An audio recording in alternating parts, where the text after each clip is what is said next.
मेरी खुशी आज दोहरी है।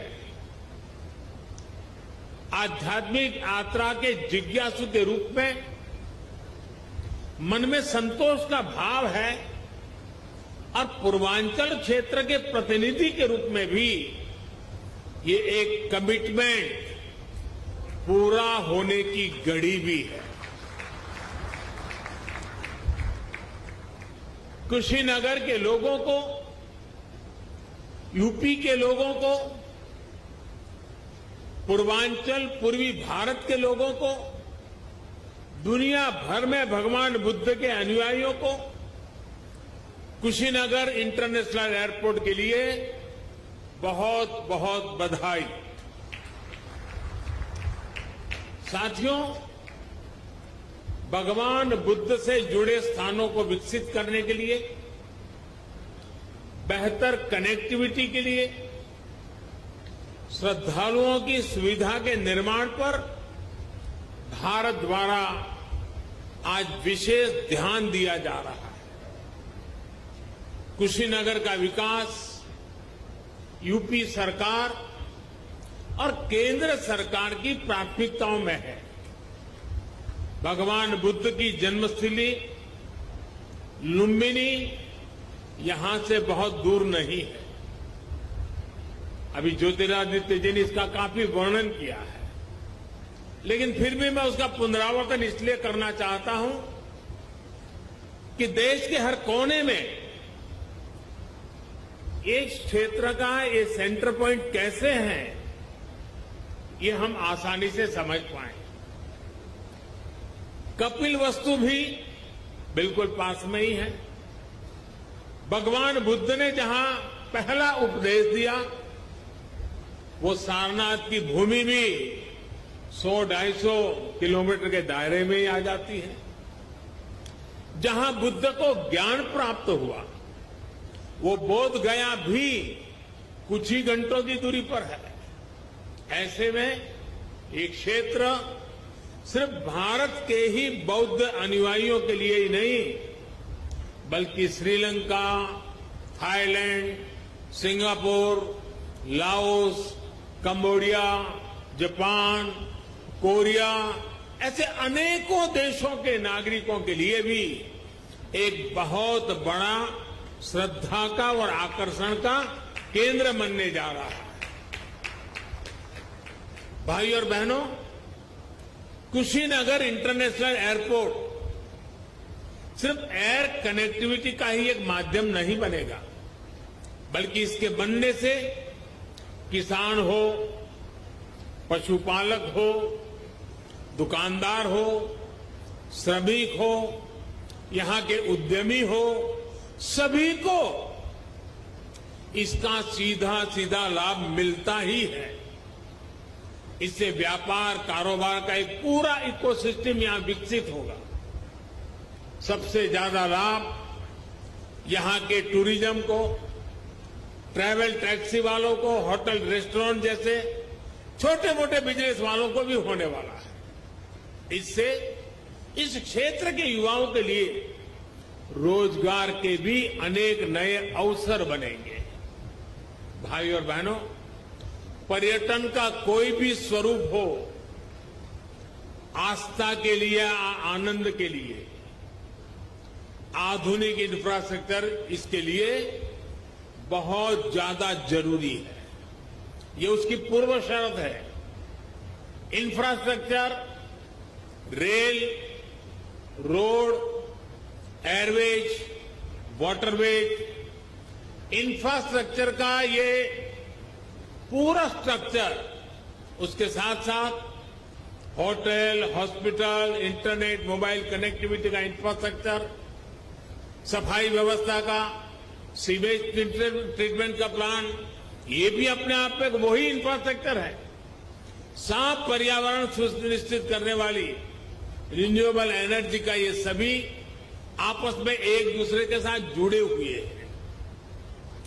कहीं भी टूरिज्म बढ़ाने के लिए इन सभी पर एक साथ काम करना जरूरी है और आज 21वीं सदी का भारत इसी अप्रोच के साथ आगे बढ़ रहा है।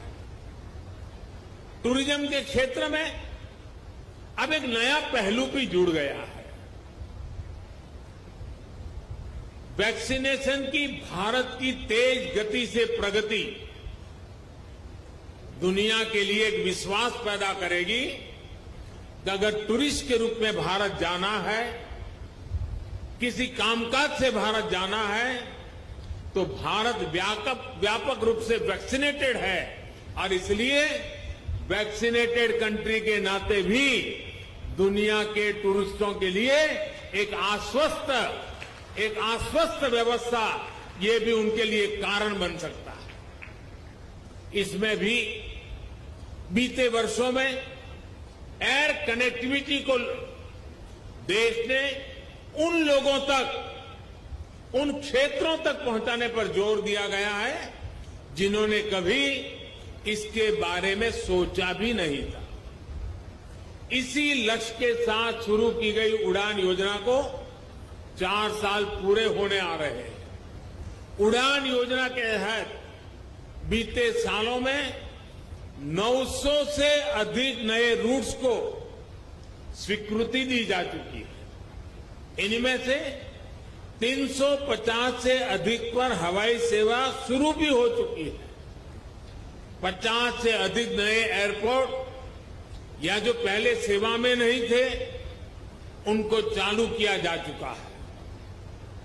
आने वाले 3-4 सालों में कोशिश ये है कि देश में 200 से अधिक एयरपोर्ट, हेलीपोर्ट और सी प्लेन की सेवा देने वाले वाटर ड्रोम का नेटवर्क भी देश में तैयार हो। आप और हम इस बात के साक्षी हैं कि बढ़ती हुई इन सुविधाओं के बीच अब एयरपोर्ट्स पर भारत का सामान्य मानवी ज्यादा दिखने लगा है। मध्यम वर्ग के ज्यादा से ज्यादा लोग अब हवाई सेवा का लाभ लेने लगे हैं। उड़ान योजना के तहत यहां उत्तर प्रदेश में भी कनेक्टिविटी लगातार बढ़ रही है। यूपी में नए एयरपोर्ट्स, इससे फ्लाइट हो चुकी है। 8 एयरपोर्ट से तो फ्लाइट शुरू हो चुकी है। 8 या 9, इसके साथ 9 यानी 8 हो चुकी है, आज 9वीं। लखनऊ, वाराणसी और कुशीनगर के बाद जेवर भी इंटरनेशनल एयरपोर्ट पर तेजी से काम चल रहा है। इसके अतिरिक्त अयोध्या, अलीगढ़, आजमगढ़, चित्रकूट, मुरादाबाद और श्रावस्ती में भी नए एयरपोर्ट पर काम चल रहा है। यानी एक प्रकार से यूपी के अलग अलग अंचलों में हवाई मार्ग से कनेक्टिविटी बहुत जल्द, बहुत मजबूत हो जाएगी। मुझे ये भी जानकारी दी गई है कि अगले कुछ सप्ताह में दिल्ली और कुशीनगर के बीच स्पाइस जेट द्वारा सीधी उड़ान शुरू किया जा रही है। और ज्योतिरादित्य जी ने और भी कुछ डेस्टिनेशन बता दिए हैं। इससे घरेलू यात्रियों को, श्रद्धालुओं को बहुत सुविधा होने जा रही है। साथियों, देश का एविएशन सेक्टर प्रोफेशनली चले, सुविधा और सुरक्षा को प्राथमिकता मिले, इसके लिए हाल में एयर इंडिया से जुड़ा बड़ा कदम देश ने उठाया है। ये कदम भारत के एविएशन सेक्टर को नई ऊर्जा देगा। ऐसा ही एक बड़ा रिफॉर्म डिफेंस एयर स्पेस को सिविल यूज के लिए खोलने से जुड़ा हुआ है। इस फैसले से बहुत सारे एयर रूट पर हवाई यात्रा की दूरी कम हुई है, समय कम हुआ है। भारत के युवाओं को यही बेहतर ट्रेनिंग मिले, इसके लिए देश के 5 एयरपोर्ट्स में 8 नई फ्लाइंग एकेडमी स्थापित करने की भी प्रक्रिया शुरू की गई है।